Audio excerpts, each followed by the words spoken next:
Blessed is he who, in the name of charity and goodwill, shepherds the weak through the valley of the darkness. For he is truly his brother's keeper, and the finder of lost children.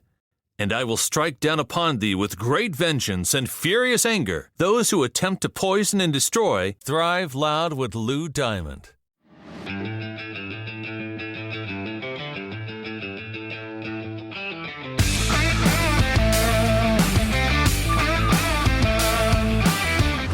It's time to take an inside look at those that are taking their lives, their businesses, and their passions to the next level. Get ready to thrive loud with Lou Diamond.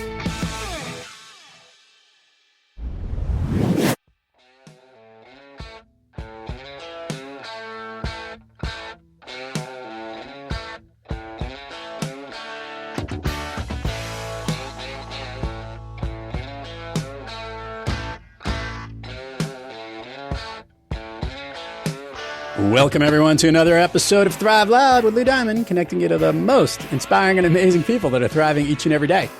I'm your host, Lou Diamond. Today on Thrive Loud, we have a serial entrepreneur that has started numerous companies. He's currently the co-founder and CEO of Payability, the financial toolkit for e-commerce sellers. Thrive Loud listeners are originally hailing from the Pacific Northwest, but he's connecting to us today from somewhere in New York, or I'm not actually sure where he is, but I know that he normally is in New York. Keith Smith. Keith, how are you today? Hi, Lou. I am doing great. Thanks for having me here. Gotcha. So where are you coming to me from today? I'm actually back in the Northwest for a brief period of time. So I have we have a family cabin outside of Seattle, and so I get here a couple times a year, and so I'm spending cabin, which has been fantastic, and a breath of fresh air. Seeing all the greenery, seeing the trees, especially being in New York, gives me a whole new appreciation for the Pacific Northwest when I come back. Gotcha. I want to jump right into this, because I love asking entrepreneurs a little bit of the, let's rewind. How did this become your most recent gig? What was the driving force that drove you to create and found Payability? So a lot of it came down to timing, honestly. So my co-founder is Scott Lynn, and Scott Lynn was actually the original. Came up with the original idea for the business. Had seen the original problem and the original solution.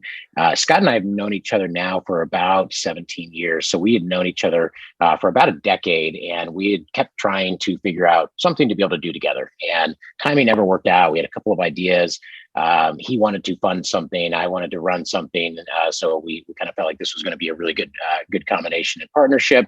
And so I had just sold my previous company in Seattle, single dad living in Seattle, raising two kids. And Scott had come up with the idea for Payability, the initial idea, and said, "Hey, I want to build this company in New York. I want to fund it. Do you want to pack up and move to New York?" And so I think the next time I go through a midlife crisis, I'll just get the sports car. But it was a good move, but it was really disruptive to my life, to my kids' lives, etc. But it's been a fantastic move, and we packed up, moved across the country, and that was about 6.5 years ago. Okay, so Payability, what is the problem that you guys are solving? So the core problem that we are solving for is short-term financing solutions for small businesses, very specifically e-commerce sellers. And so this is a consistent theme, not just with e-commerce, but across a lot of different verticals. And when we first started Payability, we didn't know which vertical we were really going to focus on. But there is a dynamic that we saw happening, which is there's this whole new class of kind of marketplace, digital marketplaces that are coming along, and they really serve these two sides, buyers and sellers. And in most cases, like when we were first started, we were looking at the ad tech space as one example. And the dynamics are very similar, where you have buyers on one side who are generally speaking large corporations. They happen to be relatively well heeled in terms of their cash position. They're highly financeable businesses, either by equity investors or by debt investors. And then on the other side, you typically have sellers, and they're typically smaller businesses. They're harder to finance. They're typically constrained by capital, but they're also very difficult businesses to be able to risk assess and to be able to provide capital for. So if you think about this in the ad tech world, it is advertisers who are the buyers, and it is publishers like small websites that are the sellers, and they're effectively selling the inventory that they have and the eyeballs that they have on their website. But they're waiting typically, a month, maybe 2 months, in order to be able to get paid, and then they take those dollars and turn back around put them back into their business to help them grow. But they're waiting on this time constraint, and at the same time, the marketplace that sits in the middle has all this data and understands exactly how much is owed, why it's owed, what the quality of the underlying earnings are. And so the theory was we could tap into this massive data set that sits with the marketplace, use that to be able to risk assess these small publishers who are otherwise very, very difficult to be able to risk assess. Banks won't touch them. Equity investors typically are not interested, but allow us to then be able to start to provide very short duration capital for these sellers in order to be able to allow them to be able to scale and grow their business. So not trying to solve long-term capital needs, but really just trying to compress the delta between how long it takes for them to earn the dollars and get paid on the dollars. So it's really almost more like a payments product in many ways than it is a financing product, but it really kind of merges between those two. So Keith, let's put our good financial lender's responsibility out there. How are you able to measure what is a good lender to lend to, how you could help these sellers and evaluate them in the way that is fair so that you know that it's a good business decision to make for payability?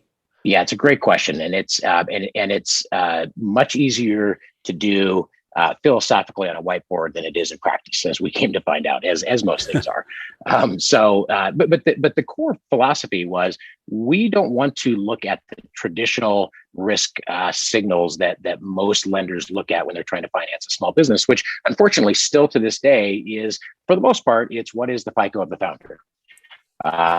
Right. Entrepreneurs who are so committed to their business that they have poured themselves into their business, and oftentimes it comes even at the expense of their own personal credit. And oftentimes they can run very successful, very large businesses and not necessarily have great personal FICO or personal credit score.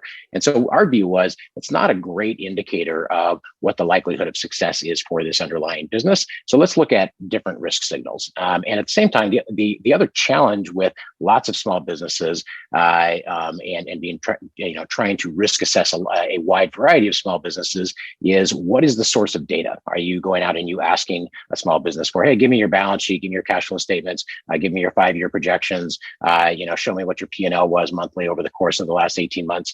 For the most part, most of these small businesses aren't going to have all those documents readily available. And if they are, there's some question as to what the legitimacy is of those. And do you really want to make risk-based decisions based on that self-reported data? So the insight was, hey, we can plug into these marketplaces. We can get access to the APIs. These marketplaces are very good about being able to have open APIs. Of course, you have to get permission from the actual publisher or from the seller themselves because they're really the owner of that data, even though it's held at the place with the marketplace. But if you can get that permission, then you can use that data to be able to better risk assess. And there's really kind of two questions that we're trying to answer. It's very complex to answer questions. And the first is, what is the likelihood that this seller is going to be able to continue to sell and use this particular marketplace or platform going forward? And the second is, how much do we think that they're going to get paid over the course of the next weeks and months? Very specifically, kind of 20 weeks is kind of our kind of target duration that we try to understand. And if we can figure out the answer to those two questions, then we can do a much better job of risk assessing than just looking at the credit score of the founder. And as it turns out, now you fast forward almost 7 years, and we have terabyte upon terabytes of data that we've been analyzing. We have built really sophisticated machine learning models that do a significantly better job of risk assessing and analyzing and working through all of that data than a human ever could. And it turns out that yes, our theory was correct, that is a much better indication of risk than just looking at the credit of the founder. So Keith, I am very curious about this part, but before I get to tap into my curiosity, is there a specific type of e-commerce seller or a certain industry that you like to play in that space more so than others?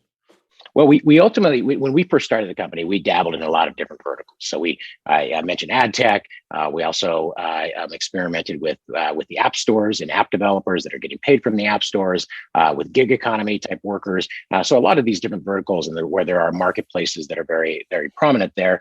Ultimately, what it came down to was within e-commerce, there were a couple dynamics that made it make much more sense for us. One of them is just that it's growing, it's thriving, and there are literally millions of new small businesses being created that are the suppliers and sellers within the e-commerce ecosystem. So that was really interesting and really exciting to us. Big, huge problem, big, huge opportunity, a massive new ecosystem, tons of little businesses being started, and just frankly, an exciting entrepreneurial kind of ecosystem. So that was very, very exciting for us.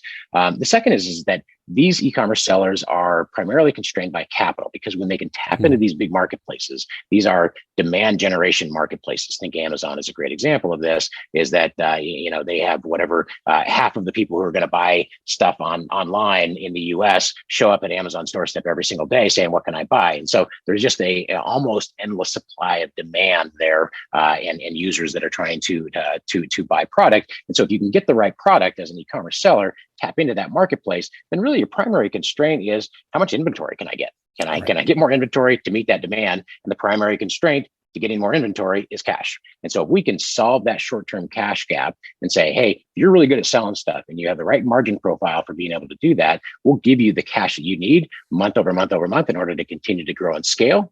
And then the beautiful thing about that is that for the sellers, that when they tap into that vein, they are able to then scale, grow, and their financing needs may grow by 15 or 20% month over month. We have double-digit, growth every single month for a lot of our sellers, and we are able to just kind of in lockstep grow our financing and the size of our financing as they grow and scale their business. I think you backed into answering this question, Keith. When you start working with a particular client, I'm guessing it's not just, hey, one hit wonder, they start using you and then they go away. They seem to be more of a frequent customer, if you would, that wants to extend their relationship with you over time. Is that true?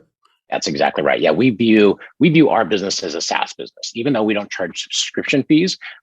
We still view the beginning of a relationship as just that. We want to have this be the start of a relationship that's going to be long and fruitful, and we'll continue to provide financing. In most cases, we're providing daily cash flow for our customers. So our customers almost look at Payability as, hey, this is a new way to buy inventory and advertising, rather than it's, oh, this is my bank that I'm going to go to in order to be able to get capital. And that is really kind of describes this underlying dynamic that it's not quite financing, it's not quite payments, it kind of fits somewhere in between. But being able to combine those two for the seller makes it much easier. It compresses all of the various tasks that they have to do so they can get back to what they are really good at, which is picking the right inventory, making sure that it's merchandised properly, and making sure that they are able to sell and get lots of throughput there.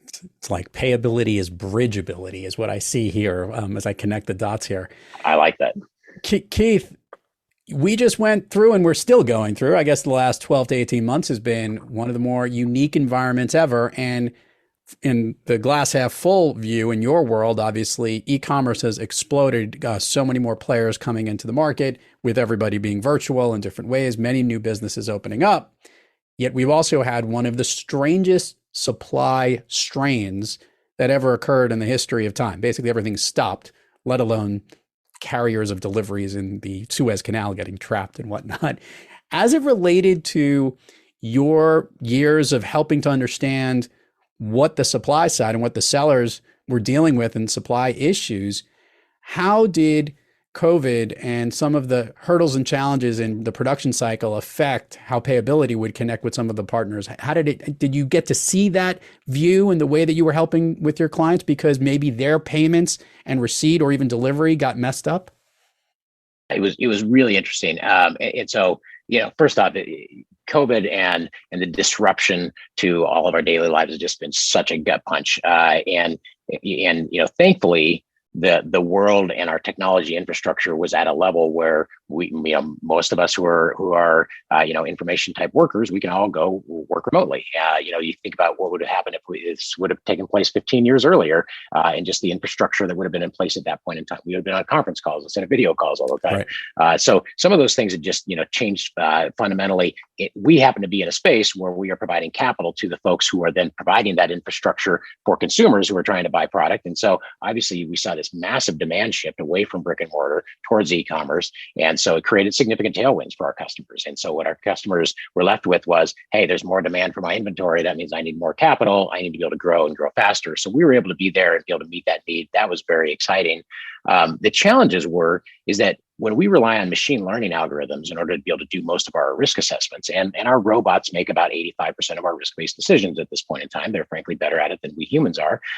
Then the challenge, though, is that when you have a 100-year cycle, the robots don't have the data that goes back 100 years. And so we had to, do a lot of human intervention to our otherwise, largely, robot-driven kinds of decision-making during that period of time, just because there's no way that the algorithms are going to be able to understand what this 100-year cycle looks like. And frankly, we as the humans didn't either. So we went into it and we were careful to start with. We were nervous. The disruptions to the supply chain was significant. The other thing, though, that I think is not talked about as much is the disruptions to the fulfillment chain were also very significant. So if I'm a seller on Amazon, one of the most scalable business models I can create is by using a fulfillment by Amazon. And there's a lot of other services that are similar, third-party types of services. But rather than me doing picking and packing myself or having my own warehouse, I can rely on the existing infrastructure that exists there. So that's great. I can build a really scalable business with a relatively small amount of employees. What happened all of a sudden in the middle of COVID, though, is that a lot of these fulfillment services, and Amazon Fulfillment in particular,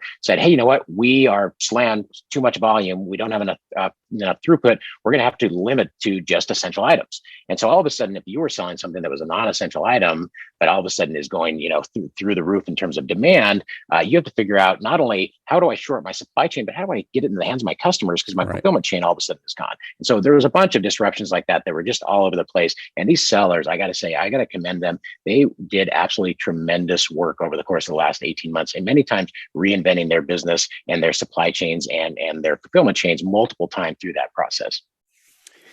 You have been an entrepreneur, but I've also learned a little bit something about you, and that business hasn't always been the place that you've kind of camped out in. You want to share with the listeners, maybe even before you got into all this, where you came from and the space that you focused on? Yes. So something interesting, I think a non-traditional journey in order to get to this place. I like to think of it anyway, that way. So when I was, the brief version is when I was about 7 years old, my parents had friends that were entrepreneurs, and they'd started their own company, and they would come over every Thursday night to our house to have a card night, and I would listen to their stories, and it planted the seed deep in me that said, I want to be an entrepreneur. Like I would listen to these stories. I would wait for Thursday night to come around so I could hear these stories. And it was very inspiring, very exciting. And so I knew when I was age 7, I knew I wanted to be a dad, and I knew I wanted to be an entrepreneur. So those were two things I knew. When I got a little older, I was in high school. I had a big impact by a pastor that was in my life, a youth pastor, and it made me change my mind and said, you know what, I think that's what I want to go and do. I want to go be a pastor. So I went down that path. I went to Bible college, became a pastor, a youth pastor, and decided about 3 years into that process that I need to go back to plan A. And so at this point in time, I hadn't gone to business school. I'd gone to Bible school. And so it was a reboot and a redirect of my career. A lot of self-training, self-learning, a lot of learning by hard knocks, and shifted career paths and decided to starting companies. And that's really, frankly, what I've been doing ever since. Keith, starting companies, I love asking the question to entrepreneurs because there's like, what sandbox they love playing in most? Which is the hat that they love to wear? Is it the idea generation and coming up with the idea and then getting it started? Is it building the huge team? Is it managing and seeing the growth of that team? What to you is the thing that when you get out of the bed each morning gets you the most excited as it relates to payability? Yeah. So I think in retrospect, it's always the formation and the early stages, because that just gets romanticized, even though we lived through it and it was hellish and painful and we didn't enjoy it at all. In retrospect, it's almost always that. In reality, going through that it's such a high beta period. You don't know if if this is actually going to come. You don't know if you're actually providing a service that is really going to be able to scale. And in the early days, when you're starting out, and I think the entrepreneurial journey and startup journey is all about kind of these stages that you go through. And in the early days, you're not really a company. You're just a band of scrappy, hopefully very smart people who are trying to figure out how to be able to solve a problem. And hopefully you can figure out a way to be able to scale the solution to that problem. And hopefully you can see your way to be able to somehow making that a profitable endeavor for you. And so, but you're just trying to get people, on board. You're trying to get people excited. You're shifting your thinking regularly. You're testing. You're talking to customers like crazy. That gets romanticized, but it's a painful part of the process, I think. My favorite stage by far, having gone through this now multiple times in multiple different companies, is when you get to the point where you start to really scale the business and you start to see things that are really working. The inertia that has worked against you in the early days starts to actually work for the flywheel, and you start to see things that just work that just didn't work previously, and you just go, wow, feels like this engine is finally starting to come alive. But the most exciting part about all of that is just seeing the members of the management team scale and grow their abilities, and to be able to kind of ride that wave and be able to learn as you go along. So that's definitely the most fun part for me. We happen to be in that stage right now, and I'm enjoying it tremendously. It's a lower beta area, just in terms of the outcome's a little more assured than it was in the very, very early stages. But you're also not this boring old corporation yet. You still have some vibrancy of the startup life. Keith, how much of your Bible school training / pastorness, whatever that field falls into, has been helpful in being an entrepreneur? It makes for a lot of good jokes. Like I'll joke periodically, like, "Hey guys, sorry, my 3-point sermon is getting ready to start here. So so if I have to make some good points, I can fall back to my 3-point sermon. No altar calls, but the 3-point sermon is there, not in the actual sermon way, but just in terms of the structure of my message. I think there's a lot of humans are humans, and there's a lot of similarities. No matter if we are part of a church, if we're part of a family, if we're part of a company, these are all very distinct, different organizations and have distinctly different dynamics. But at the core of it is our humanity, and people like to do business. Whether you're going to a church, you want to go somewhere where you're gonna actually like and enjoy the people that you're around. And there's an aspect of that with business too, is that this is the employer-employee relationship is transactional. It should be a lot more than just transactional, but at its core, it is transactional. I want to be able to get productivity that is going to help propel this company, and the company is going to give you money. And it should be a lot more than that, but at its core, it's just that. But that's not enough to keep people around and engaged at this point in time. Me giving somebody money to trade for their hours, there's a lot of other places that folks can go to be able to trade their hours for dollars. So we have to be able to feed much more than just that transactional nature of the relationship. And so I view my job as CEO as to try to figure out, especially with the team that are my direct reports, and so I can model this for that team so they can do the same with their team, which is understand what makes up this person, what are their motivations, what's their long-term plan. This is not going to be the final job for any one of these folks for the most part. And so part of my job is to make sure I'm preparing them for that next thing, paying attention to the arc of their career. And hopefully we're having a lot of fun along the way as well. It's not every day is packed with fun, but there better be some days that are packed with fun, or else you kind of lose sight of the purpose of the journey. Keith, I know a lot of the days you've been dealing with, because business has been pretty good at payability, have been packed with fun, as you just mentioned, but we do have days when we're not quite kicking on all cylinders and things aren't going the way we really want to. Keith, on those days when you're not thriving, what practice do you seek, or what individual do you seek out to get yourself back on the thriving track? So it's a great question, because this does happen a lot. And it's funny because, like, in my first startup, the roller coaster of emotions was a shock to me. And it was, in the morning, you might think, wow, it's inevitable, we're going to take over the world. And by the afternoon, you're thinking, I'm not sure if we're going to make it to tomorrow morning. And so, you see this roller coaster of emotions. So in my subsequent startups, I was prepared for that. But still, every single time you go through that, you're still just kind of shocked at how easy it is to have a down day, and how easy it is to all of a sudden have 3 or 4 things that are headwinds that just weren't headwinds the day before. So you have to get good at this. And so I think the first thing is understanding that, look, if you choose a high risk or a high stress career that has a high potential, good or bad outcome, you're going to have stress. And so you're going to do that, you need to just figure out how to be able to deal with that stress and not let it eat you alive. So you have to enjoy the journey. Don't view it as, hey, I'm going to have fun when I get to the other side of this. Enjoy that process and having that mindset to start with. And I think one of the core things to be able to solve for that is frankly sleep. It's silly, and I feel like my dad when it's coming out of my mouth when I say these words.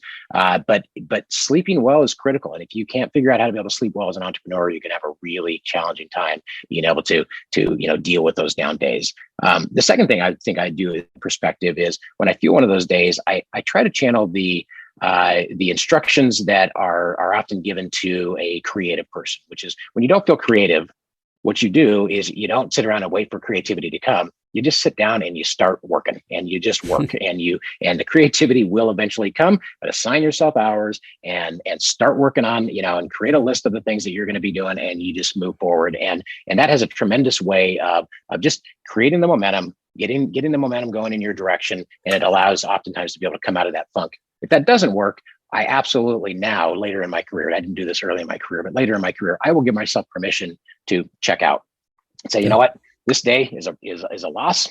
I'm going to take the next 3 hours, and instead of going till late, I am just going to say I'm going to carve out my calendar. I'm going to go for a walk, do whatever it is I need to do in order to be able to de-stress. And hopefully those days don't come often, but when they do, giving yourself permission to be able to do that, I think is a really important thing.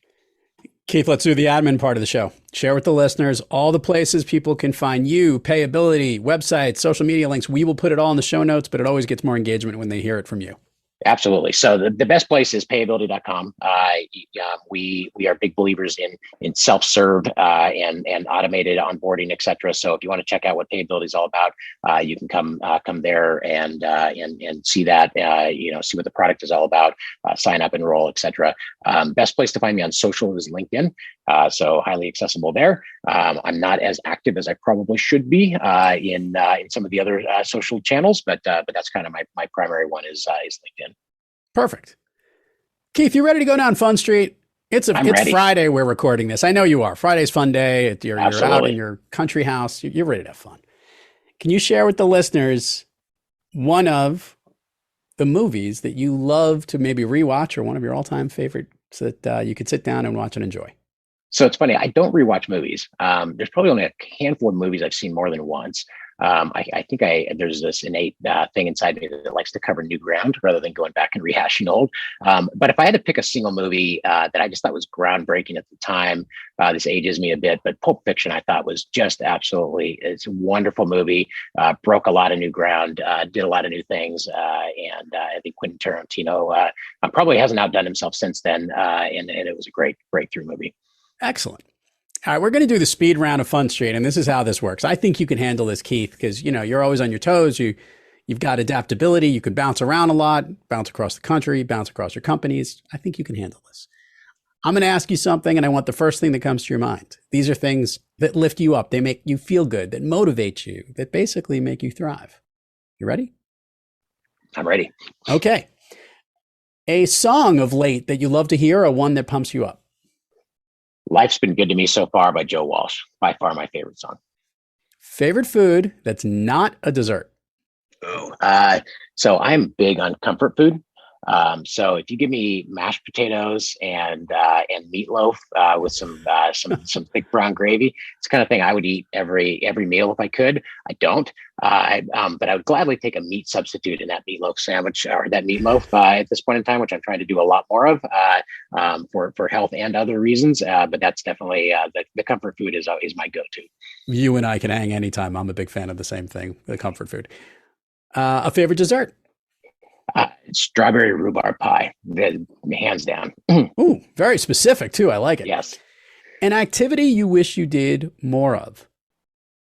So you know what, one of the things I love doing in New York, so living in Manhattan, such a great city. It's been tough, obviously the last 18 months, but one of my favorite hobbies is getting on my one wheel, which is like one of these electronic, personal electronic vehicles. It balances, looks kind of like a snowboard, or it feels more like a snowboard. It doesn't necessarily look like a snowboard, and ride that around the city. And it is a great way to experience the city. I put on an Audible book. Typically it's a business book that I can listen to at 2 or 3x speed, ride around the city, enjoy the city, It's the kind of thing I do a fair amount, and I would do that a lot more. It is just, it's like snowboarding around New York City, and I can't recommend it highly enough. You know, it's funny. I recently, a couple of years ago, went to Cartagena, and we did the Segway. And along the Segway, the instructor of the Segway group with us was on that device. And I was like, dude, that thing looks way more fun. So I'm totally with you. Those things are awesome. I'm a bit biased, but I'm a huge fan of it. Huge fan. Yeah, it's a good stuff. An activity you wish you did less of? I've definitely tried to structure my life so that I have fewer of those things. But I would say every time I'm on a plane, every time I'm in an airport, I would like to do a lot less of that. Okay. So that's, yeah. So I don't mind Zoom or video conference at all, just because every time I think about it, it might be slightly annoying. I just think about that airport line, and I think about Newark Airport in particular. And I'm a big fan of video conferencing. If I were to snap my fingers, Keith, and you could be anywhere in the world, where are you? I mean, right now it's where I'm at. My family cabin with my kids. It just doesn't get any better than that. Keith, as you part out of the show here and want to give some lasting messages, what's a goal that you would love to see Payability reach in the near future? It's funny because as soon as you say that, my mind automatically goes to all these financial metrics, et cetera, which are not super exciting or relevant here. I think as one of the things that I would like to see us be able to do is to be to have the team that is big enough to be able to be more responsive to our customers' requests so that we can move quicker. There is always an endless backlog of things that you want to do, especially when you have a tech product that you know will never be done and you'll always be iterating on. I would like to be able to move faster on that, and that's been pretty consistent theme probably over the last 25 years that you could I probably could give that same exact answer. Keith Smith, Payability. Thank you so much for coming on Thrive Loud today. Pleasure to have you on. Continued success to you.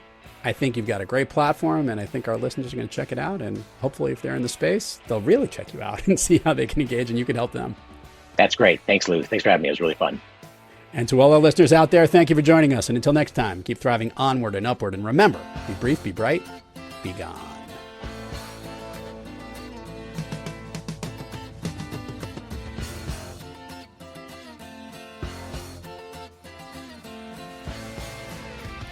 You've been listening to Thrive Loud with your host, Lou Diamond. Check us out on the web at thriveloud.com and follow us on Instagram, LinkedIn, Twitter, and Facebook at Thrive Loud. And check us out on the Good Pods app at Thrive Loud, where you can follow, listen, and connect directly to Lou and all of the Thrive Loud episodes. Thanks for listening.